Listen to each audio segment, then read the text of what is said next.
안녕하십니까. 안세아 대표 박영희사입니다. 오늘 제 447강이요. 다가주택 아니면 다세주택 또 겸연주택에 대한 구분과 재산세, 종부세, 양도세 등을 비교해 보겠습니다.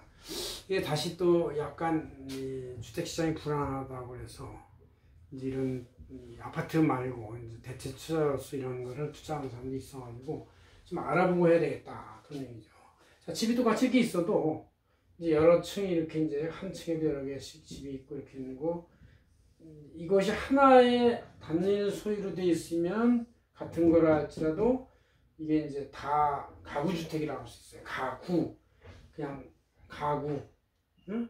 이 하나씩 들어가 있는지. 그런데 이제 이게 구분 등기가 되고 별도로 세대별 구분 등기가 되면 이것은 이때 우리는 다 여러 세대가 여러 독립된 하나의 그 가족을 가진 입보다 좀 더 큰 세대가 산다 그런 얘기죠. 하나의 세대가 산다 해서 이제 다세대주택이라고 해요. 그래서 거의 비슷한데 이 구분이 약간 애매하기 때문에 여러분들한테 특별히 그걸 말씀드리겠습니다. 그래서 우리 안세 진행전을 6월 30일째 휴지의 원전이 쫙 있는 거니까 한번 잘 착각해 보시고 내용을 여기다 출력을 잘 했어요. 그래서 한번 보시면서 합시다. 자, 이렇게 개념이 이제 뭐 같은 건데 아파트 같은 거는 이렇게 이제 대단위로서 몇천 세대, 몇백 세대가 있으니까 이제 그냥 다 별도의 세대라는 걸 알 수가 있어요. 다세대, 수천 세대 뭐 이런 얘기죠. 근데 이제 이렇게 집이 한 뭐 바닥 면적이 70평이고 한 3, 4층 이렇게 올라가 있는 거, 1층에 필로티가 있고 이런 것들은 이제 이게 다가구야, 다세대야 이게 알 수가 없어요. 육안으로는 구분이 안 돼요. 실제 개념 정의에서도 구분이 안 되게 돼 있어요. 자, 다가구 주택은 주택이 사용한 3층 이하로서 지하는 제외시키고 연면적 합계 660제곱미터 즉 그 3.3으로 나누면 200평 이하로서 19세대 이하다 이렇게 되어 있는 것이 다가구 주택이고, 다세대주택도 똑같아요. 근데 한 층, 4층까지 돼요. 다세대주택은 이제 아무래도 세대가 더 많으니까 한 층이 더 있어서 3층이 아니라 4층. 그럼 3층짜리는 똑같다는 얘기죠. 더 660m 제곱 19세대 이하다. 겸연주택은 이제 단독주택으로서 이제 근린생활시설이 함께 있는 경우를 말한다. 그러니까 이제 위층에 주인이 살고 밑에 2층, 3층에 이제 사무실이나 상가 아니면 근린생활시설로서 임대를 주는 것을 말하는 것이다. 얘기죠.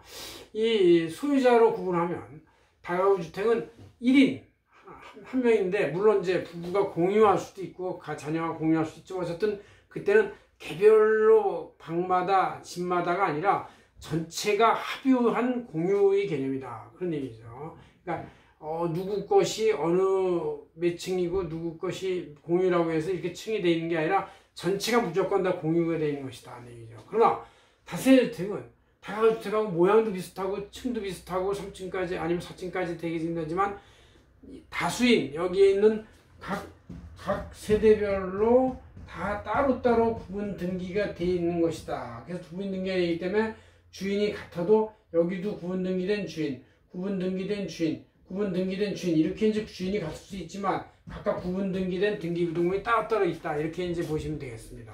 그래서 이 다세대주택과 다가구주택 결정적 차이는 1인이 공유나 합유를 하느냐 아니면 다수인이 별도 세대별로 다 따로따로 구분 등기하냐, 바로 그 차이가 가장 큰 것이다 얘기죠. 겸연주택은 역시 1인이나 공유로 가능하다 얘기죠.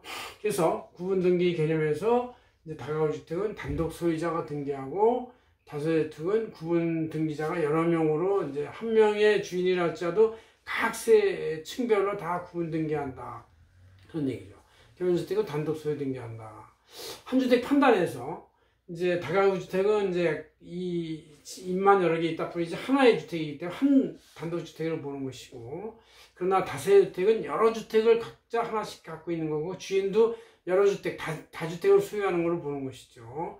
겸연주택은 한 주택으로 본다는 얘기. 그러니까 이제 그 다세대주택을 가진 주인이면 여러 층이 각자 자기가 있으면 자기는 여러 개를 갖고 있는 다 주택자예요. 다 주택자. 그러니까 50주택자 뭐 이런 사람들이 보면 한 층에 아주 그 토끼, 개미집 같이 쭉 여러 개 있는 거를 다 각자 자기 이름으로 갖고 있으면 그게 이제 여러 주택을 소유하는 것이 되는 것이다. 이런 얘기죠.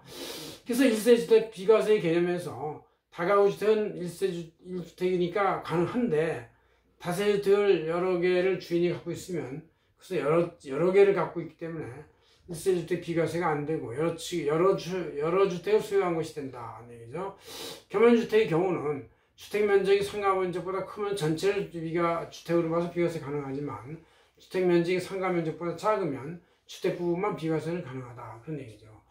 재산세는 다가구 주택은 합해서 한 주택으로 계산하지만 다세주택은 각각 주택을 별도 계산한다. 그런 얘기죠. 겸연주택은 합산 계산한다.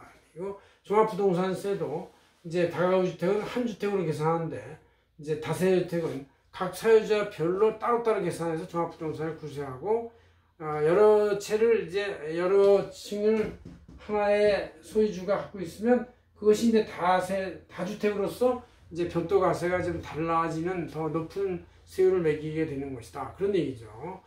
그 다음에 이제 겸연주택은 한 주택으로 계산한다. 그런 얘기고, 양도세에서도 이제 다가구주택 양도할 때는 전체를 하나의 양도세로 계산하는데, 다세주택이면 이제 이 주인이 여러 명이 따로 있으면 다 각자 양도를 보고, 한 주인이 여러 개를 갖고 있으면 그것이 이제 여러 주택을 양도하니까 과세, 마지막 거 비과세 이렇게 되는 것이다. 그런 얘기죠. 그 다음 이제 겸연주택의 경우는 주택과 상가를 따로 계산해가지고 양도세를 별도 계산하면 된다. 그런 얘기죠. 그래서 이 주택 부분만에 대해서는 비과세가 가능한 것이 겸연주택이고 다가구주택이다. 그러나 다세주택은 마지막 한 구분 층만 비과세가 되고 앞에 층 거는 전부 다 과세가 되는 것이 원칙이다. 그런 얘기죠. 이렇게 해서 우리가 세 가지를 구분해 봤습니다.